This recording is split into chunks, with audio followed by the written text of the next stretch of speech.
First, let's get one thing crystal clear. We're talking about the real Zarathustra here, not the fictional philosopher from Nietzsche's book. This Zarathustra, also called Zoroaster, was an ancient Persian prophet who started Zoroastrianism, one of the world's oldest monotheistic religions.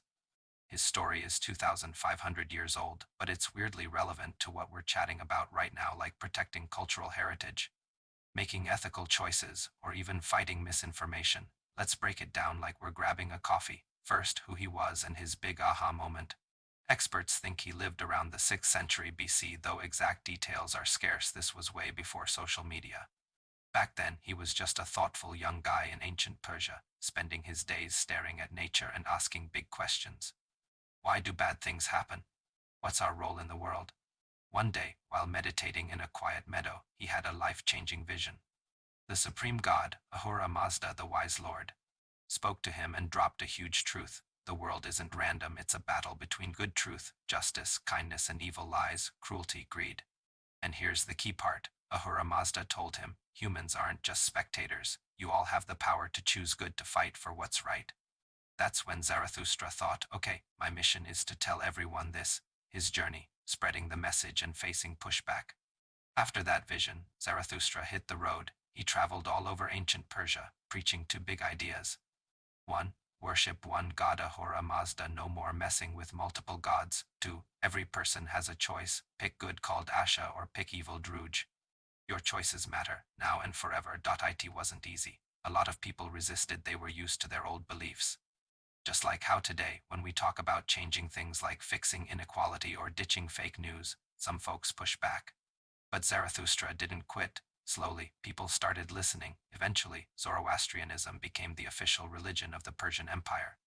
Think of it like how a big ideology shapes a country's values, just like how democracies value freedom today. Why this matters right now. 2025 hot takes. You might be thinking, ancient prophet, so what?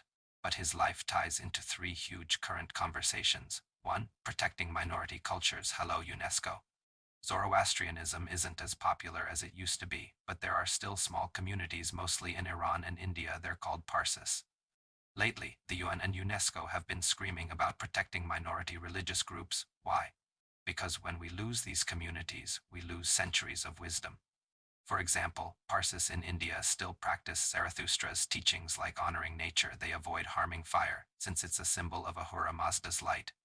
Now, with climate change top of mind, their respect for nature vibe is exactly what we need, and countries like Iran are working to preserve Zoroastrian temples. Part of the global fight to keep ancient cultures from disappearing. 2.I ethics and choosing good. Everyone's panicking about AI right now. Will it be ethical? Who's responsible if it does harm? Zarathustra was talking about this 2,500 years ago. He said, evil doesn't just happen, it's a choice. Today, that's exactly what we're debating. When a company builds an AI, they choose whether to prioritize truth, good, or profit over safety, evil. Even regular people, we choose whether to share fake news, evil, or fact check first, good.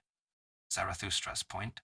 No one can blame fate or technology. We hold the power to choose. That's a big deal in 2025 when AI is everywhere. 3. Fighting lies. His truth vs lies battle lives on. Zarathustra hated lies. He said they're the root of all evil. Sound familiar? Right now, we're drowning in deepfakes, political misinformation, and corporate spin. When we call out a lie or fact-check a post, we're basically doing what Zarathustra taught, fighting for Asha truth.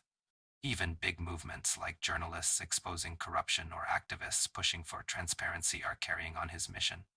He'd probably say, see, I told you truth matters. Even 2,500 years later, wrapping up Zarathustra's life isn't just a story from a history book. He's the guy who first said, you have the power to make the world better, one good choice at a time. In 2025, when we're dealing with climate change, AI, and cultural loss, that message is more important than ever. He'd probably look around and think, yep, still fighting the same battle, keep choosing good. And hey, if nothing else, it's cool to remember some of the ideas we think are new, like ethical responsibility or protecting diversity, have been around for millennia thanks to people like Zarathustra.